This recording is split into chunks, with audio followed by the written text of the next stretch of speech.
اعوذ باللہ من الشیطان الرجیم بسم اللہ الرحمن الرحیم۔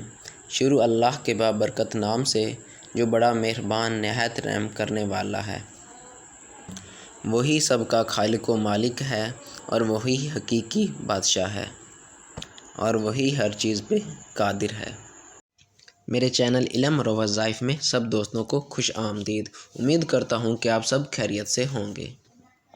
ہمارا آج کا جو ٹاپک ہے وہ ہے استخارہ۔ استخارہ کسے کہتے ہیں، استخارے کا مطلب کیا ہے اور استخارہ کیوں کرتے ہیں، آج ہم آپ کو اس کے بارے میں بتائیں گے۔ استخارے کا مطلب ہے کسی معاملے میں خیر اور بھلائی طلب کرنے کو استخارہ کہتے ہیں۔ مثال کے طور پہ اگر آپ نے شادی کرنی ہے تو آپ استخارہ کریں گے کہ میرے لیے کیا یہ شادی صحیح ہے یا نہیں۔ اگر آپ کاروبار کرنا چاہتے ہیں تو آپ کاروبار کے لیے استخارہ کر سکتے ہیں کہ میرے لیے یہ کاروبار صحیح ہے یا نہیں۔ اگر آپ بیمار ہیں تو آپ اس کے لیے بھی استخارہ کر سکتے ہیں، اور اگر آپ کہیں سفر پہ جانا چاہتے ہیں تو اس کے لیے بھی استخارہ کر سکتے ہیں۔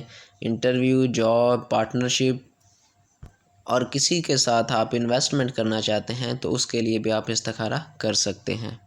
اگر آپ نے کوئی پلاٹ لینا ہو، کوئی عمل کرنا ہو یا آپ کا کوئی دشمن ہو تو آپ اس کے بارے میں جاننے کے لیے استخارہ کر سکتے ہیں۔ یہ ہے استخارے کا مطلب۔ حدیث میں ہے کہ نبی صلی اللہ علیہ وآلہ وسلم نے فرمایا کہ جو شخص مشورہ کرتا ہے وہ کبھی شرمندہ نہیں ہوتا،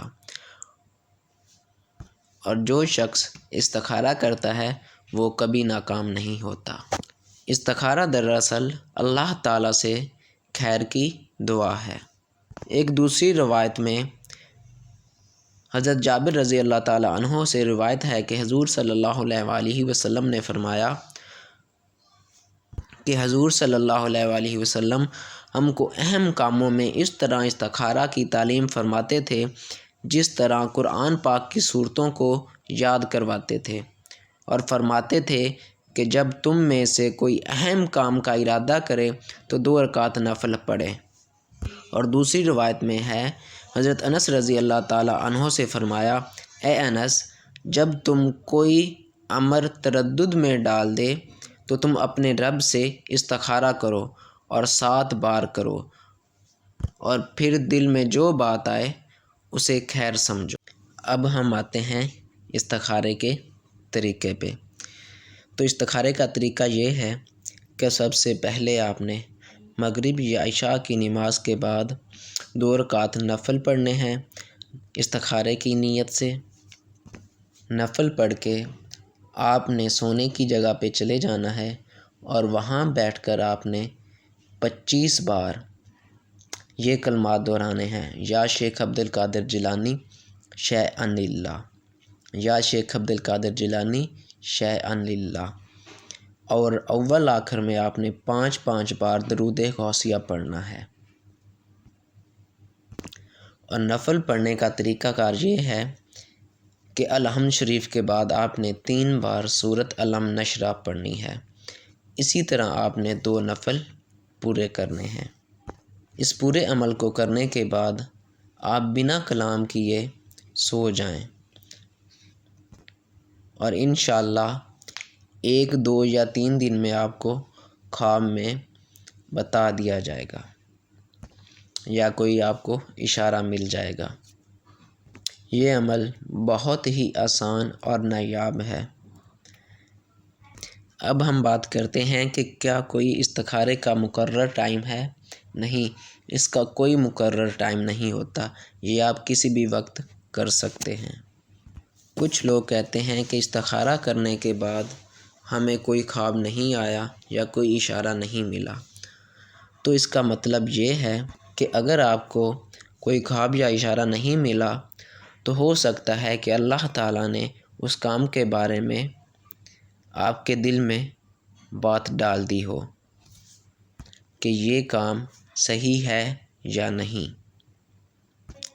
اب ہم آتے ہیں کہ خواب میں اشارے کس طرح سے آ سکتے ہیں اور کون سے اچھے ہیں اور کون سے صحیح نہیں ہے۔ تو سب سے پہلے ہم اچھے اشاروں کی بات کرتے ہیں کہ خواب میں اچھے اشارے کیا کیا آ سکتے ہیں۔ صاف پانی دیکھنا، نیلا آسمان دیکھنا، سبز رنگ دیکھنا، سفید رنگ دیکھنا، صاف جھیل دیکھنا، صاف سمندر دیکھنا، سبزہ یا ہریالی دیکھنا، یہ سب اچھی چیزیں ہیں۔ اگر آپ ان میں سے کوئی بھی چیز دیکھتے ہیں تو آپ سمجھ جائیں کہ آپ کے لیے وہ کام صحیح ہے، بہتر ہے، وہ کر لیں۔ اس میں کون سی چیزیں صحیح نہیں ہیں؟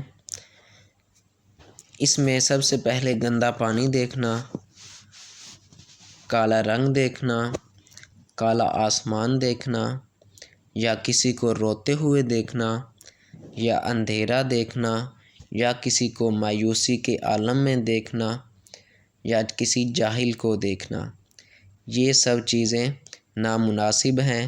اگر آپ کو ان میں سے کوئی بھی اشارہ ملے تو اس کا مطلب یہ ہے کہ وہ کام آپ کے لیے درست نہیں ہے، آپ اسے نہ کریں۔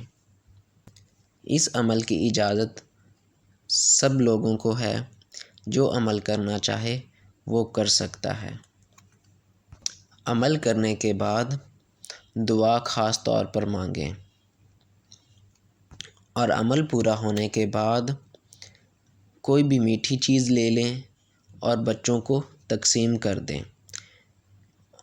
اور اس کی نیاز کی ثواب جو ہے وہ حضور شیخ عبد القادر جیلانی رضی اللہ تعالیٰ عنہ کو ایصال ثواب کر دیں۔